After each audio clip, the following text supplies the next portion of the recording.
Before I start the lecture on this week's material, I just want you to do a little bridging. Last week we explored how race is shaped by structural forces and historical legacies.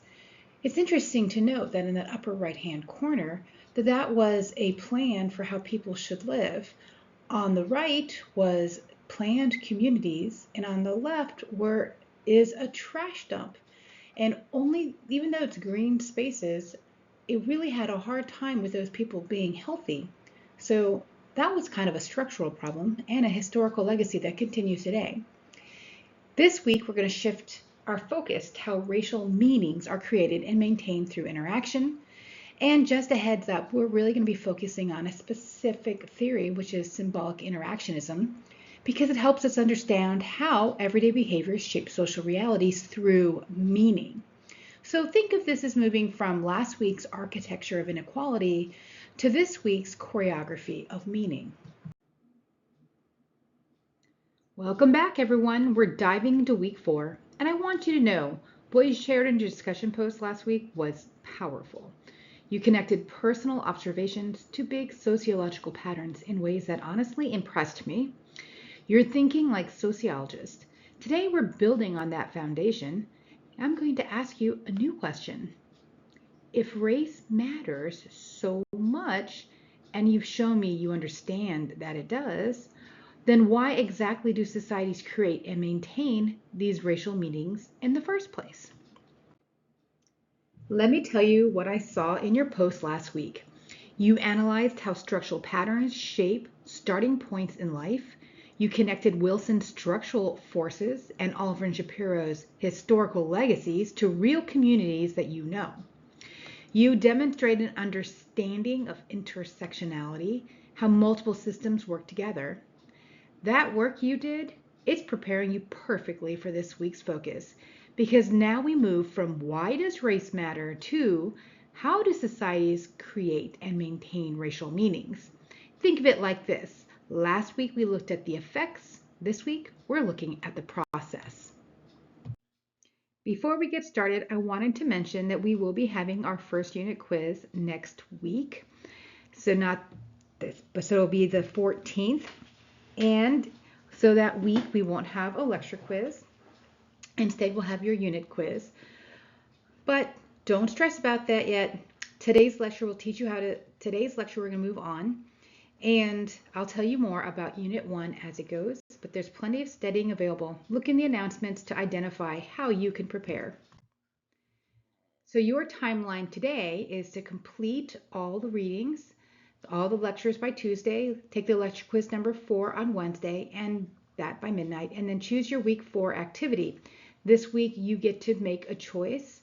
We have 3 activities that you can choose from, and then that'll be pretty much it. Make sure it gets turned in by Sunday, and you can be starting to prepare for your unit quiz, and I'll make a unit quiz review available. So specifically, this lecture is going to talk about theory and practice, and specifically, it's going to talk about symbolic interactionist thinking, and that's what we're going to practice. So we're also going to explore the 3 key ideas about how race works in society by looking at evidence from Mexico, Cuba, and the US. And we're going to be applying the first article about the fallacies that can occur as we go through these subjects. So today we're learning about symbolic interactionism, and I want you to think of this as a detective tool. It helps us understand how meaning making works in society. We're going to see this process in different societies, always from a sociological perspective, looking at specific scholarly work. And what you'll discover is that the same physical differences can mean completely different things depending on where you are in the world. The main idea here, the key insight, is meaning comes from interactions between people. I do want to have a content warning right now because today we'll examine how different societies create racial meanings. Remember that these are sociological observations about systems, not judgment about individuals, experiences, or identities. Here are the key principles of symbolic interactionism, and I want you to think about it as your own life as I explain these. First, reality is socially constructed. What we consider real is created through human interaction. Second, meanings emerge from interaction. We don't just have individual opinions floating around, we create shared meanings together. Third, meanings shape behavior. How we understand something affects how we act toward it. And fourth, meanings can change. Since they're created by humans, they can be recreated differently. This last point is crucial. It means human beings have agency in this process. So as we apply this to race, we'll realize that race is not biologically real, but the meaning societies attach to physical differences become very real in their consequences. One, just to take a break to see what an interactionist would think, one influential symbolic interactionist, Irving Goffman, studied how people manage their presentations on self in daily life. His work helps us understand how racial meanings get created through specific ways people interact, what he called impression management. This connects directly to how racial categories are performed and reinforced through everyday interactions. I wonder, do any of you identify with this concept? The first thing I do when I get home is make myself look as publicly unacceptable as possible. Before we dive into our evidence, let's get concrete about what we mean by race. Sociologists Matthew Desmond and Mustafa Emirbhayr gave us this foundational definition. First, race is a symbolic category based on phenotype or ancestry. Second, it is constructed according to specific social and historical context. And third, it's misrecognized as a natural category. Notice how this perfectly captures our symbolic interaction principles. Race is symbolic. It's constructed through social interaction in specific contexts, and it gets recognized as natural when it comes actually been created by humans.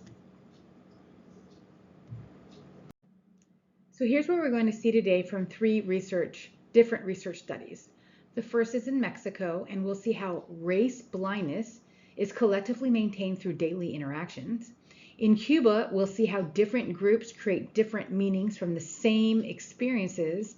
And in US workplaces, we'll see how racial meanings get reinforced daily through conversation and behavior. The three main takeaways are that different societies construct race differently through collective meaning making.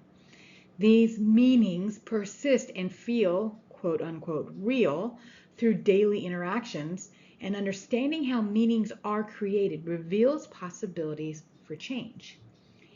Each will be supported by evidence from the articles. Let's pause for a quick check. According to symbolic interactionism, racial categories are, if you picked B, if you picked A, you were thinking biologically, which we know isn't how race actually works. If you picked C or D, you're missing the interactive process that creates these meanings. The correct answer is B, created through social interaction and meaning making.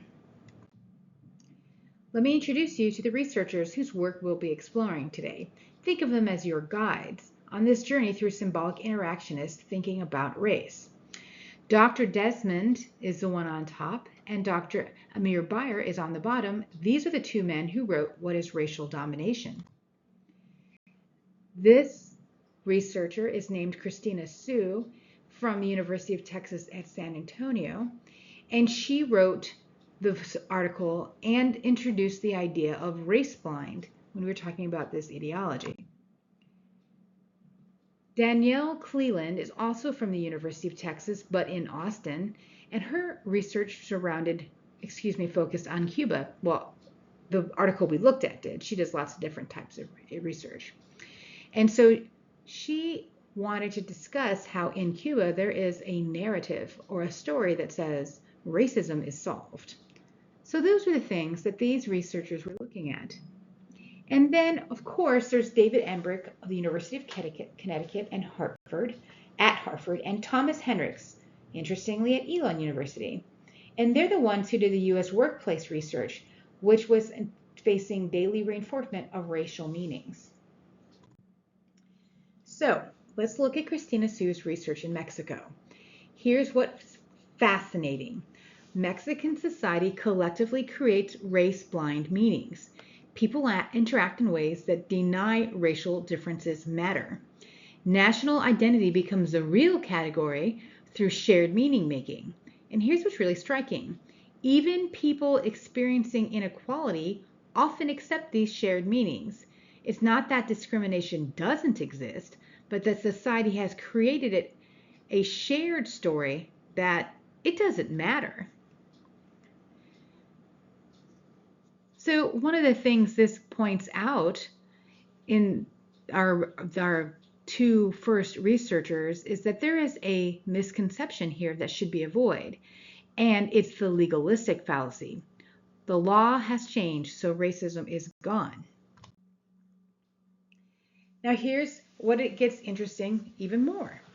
The US historically used a legal law too, the one-drop rule, a completely different meaning system. Brazil uses skin tone categories, yet another and different system. Japan creates racial categories with no physical differences at all. For example, the Barokumin. And so what is going on here? The symbolic interaction insight specifically is that these differences show that racial meanings are created through interactions in specific contexts. It is not discovered in nature as if it were biological. If it were biological, we'd see the same categories everywhere, and we do not. So let's look at a question to make sure we're checking on what we're reading. The fact that Mexico defines race differently than the United States demonstrates. It's B. Racial meanings are created through social interactions in each society. This is not about one country being more advanced or correct or less advanced or wrong. It's about different societies creating different meanings through interactions within that society. Daniel Cleland's research in Cuba shows us something else different, but also important. The official meaning is that, quote, the revolution solved racism, end quote. But 45% of Black Cubans experienced discrimination in her research study. Different group constructions, different meanings from the same interactions. Daily experiences of exclusion create alternative meanings about racial identity. So even where there is an official story, people's lived experience create competing understandings.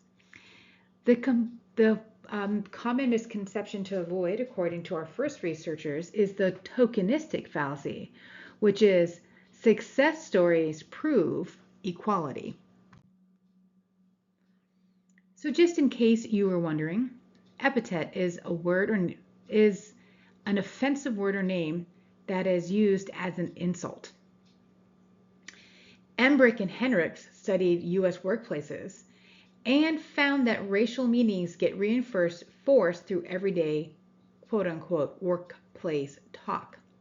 Epithets and stereotypes maintain meaning systems through repetition.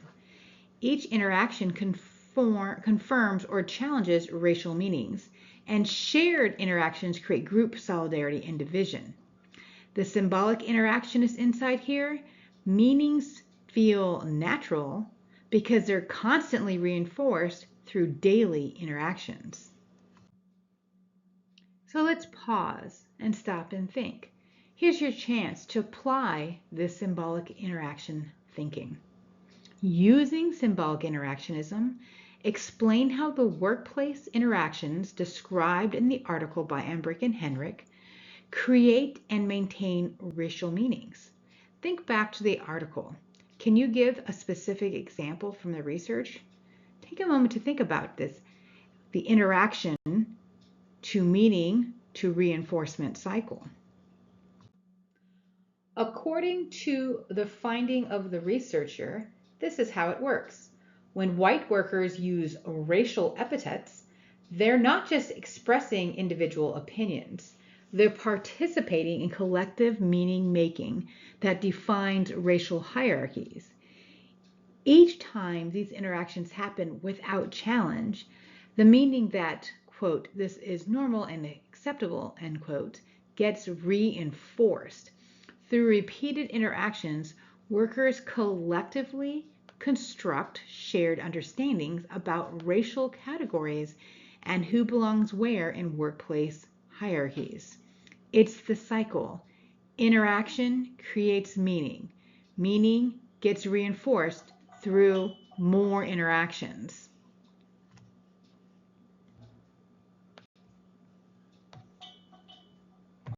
What's really interesting about evidence from all three studies is that they all had some hopeful parts. Evidence from all three studies shows change is possible.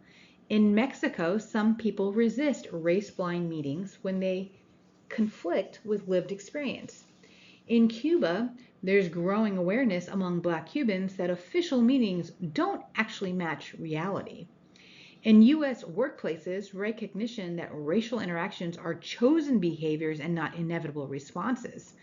The symbolic interactions insight is that if meanings are created through interaction, they can be recreated through different kinds of interaction.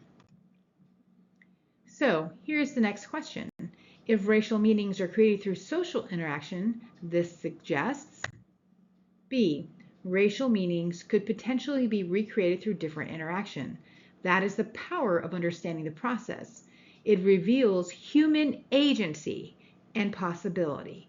Agency is big in sociology. We're going to come back to that idea again. So, here's the key pattern across all of our evidence. In all cases, racial meanings are actively created and maintained through interaction, not passively received. People are not just absorbing meanings from somewhere else. They're actively participating in creating them through how they interact daily with each other. So let's practice this thinking. Compare how Mexico and Cuba create different racial meanings according to symbolic interactionism. What does this tell us about the nature of racial categories? Think about the different interaction patterns we discussed. Mexico creates race-blind meanings through collective interactions that emphasize national identity over racial differences. People interact in ways that downplay or deny racial significance. Cuba creates racism-solved meanings through official narratives about revolutionary equality. But different groups construct different meanings. Black Cubans experience discrimination despite this official ideology. This shows that racial categories aren't natural or universal, but are actively created through the specific way people interact with each society. So what have we learned about race? It is not biologically real, but socially real, and it's made through meaning making. It's created differently in different societies through different interaction patterns. It's maintained through daily interactions that feel natural, and it can potentially change through different kinds of interactions. So, the focus on symbolic interactionism. It helps us to understand how social realities are constructed, shows the power of everyday interaction, reveals human agency in meaning making, and explains both stability and possibility for change. So let's do some check-in. The main insight in symbolic interactionism about race is B. Racial meanings are created and maintained through social interaction. This is the core insight that ties everything together. So I want you just to pause and think one more moment. Using symbolic interactionism, explain why the same physical differences, like skin color, can have completely different meanings in different societies. Use examples from the lecture. For example, I've gotten from this lecture that skin color itself doesn't have inherent meaning.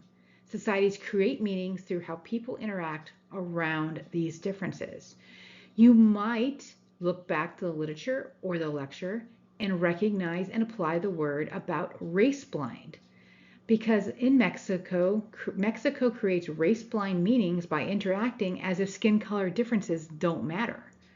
Or you could relate it to the US and the historically created one drop rule meanings through different interaction patterns.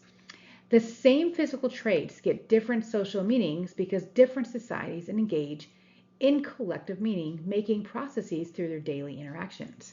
You could also go back and look at the Japanese example in the lecture. What symbolic interaction teaches us about race? Meanings are created, not discovered. Racial categories emerge from human interaction, not nature. Daily interactions matter. Each conversation helps create racial reality. Multiple meanings are possible. Different interaction patterns can create different racial meanings. Understanding this process reveals agency. If meanings are constructed, they can be reconstructed. And the context shapes meaning making, historical, cultural, and social contexts. We need to investigate how those all influence how meanings emerge. So, I promised you more information on the quiz, and here it is. Next week, we'll have our Unit 1 quiz, which is worth 100 points. It's multiple choice questions from your learning questions, plus the short answer discussions from the discussion board or short answers from the lecture quizzes. It's open book. You can take it multiple times, and there's no time limit. The goal is to master the concepts, not memorize for a test. I really want to make sure you know what I hope you learn and keep applying throughout this entire time. The quiz questions come directly from the learning questions you've already completed and discussion board topics. There are no surprises. Just review what you've already learned. And I want you to clearly understand symbolic interactionist perspectives on race. This is, again, not to just pass a test. Think back. Unit 1 had many things we did. First, we introduced ourselves, but then we asked ourselves, what is race and ethnicity?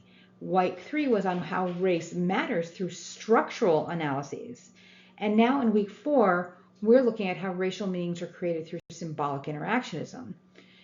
So we are going to deepen our understanding of race and race relations as we move forward.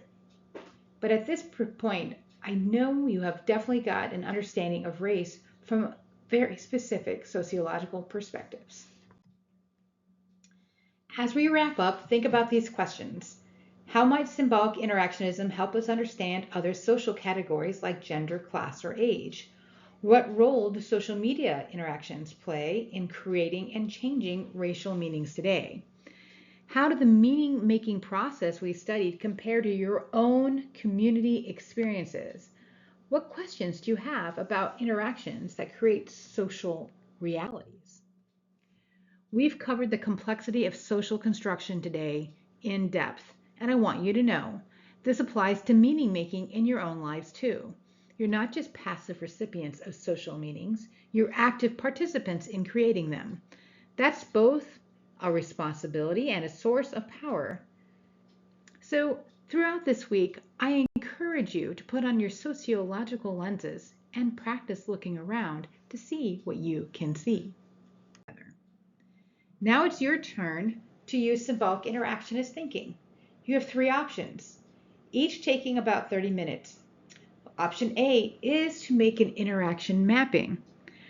All of these research was location specific, and you live in a location. The US is quite broad. You live in a very specific location. So in the interracial interaction mapping, you will observe how racial meanings get created or reinforced in a social space, and you're going to apply the symbolic interactionist framework. Option B is media meaning making. So in that case, you can analyze how media interactions create racial meanings and compare across societies. Option C is to create a research design study.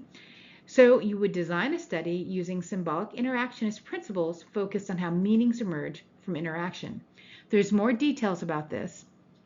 Remember, that should take you more or less 30 minutes. You should start on it after you finish this lecture, read the materials, and completed the lecture quiz, and make sure it gets turned in by Sunday. So to be more specific about instructions, the first option is interaction mapping. So that is, remember, when you will be observing a real life setting. For example, a classroom, a workplace, someplace like that, even social media.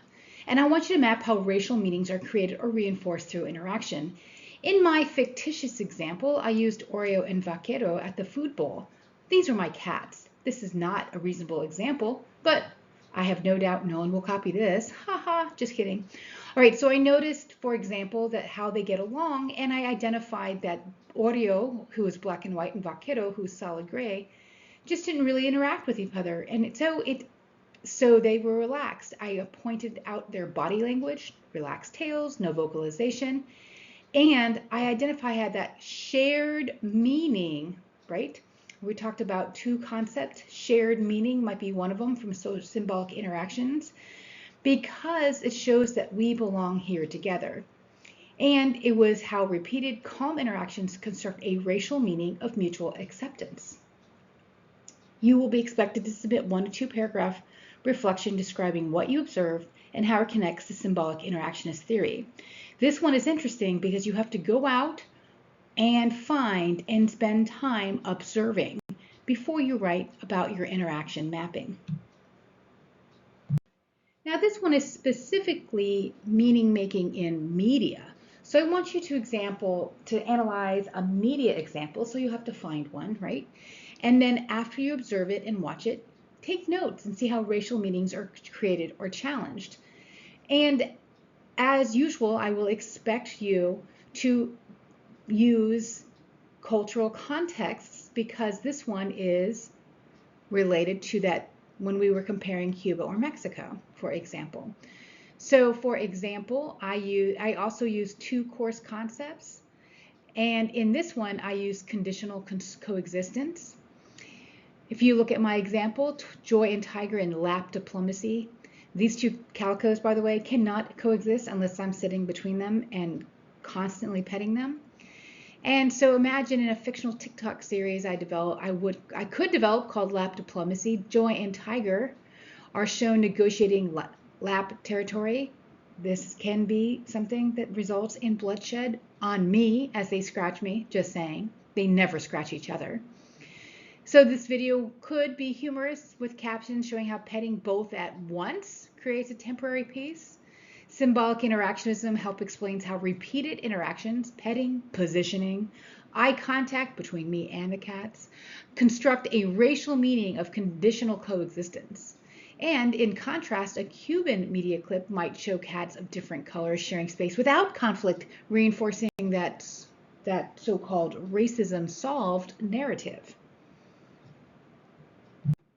Option C is more an intellectual activity, because in that case you propose and design a mini research study using symbolic interactionism as its theoretical grounding.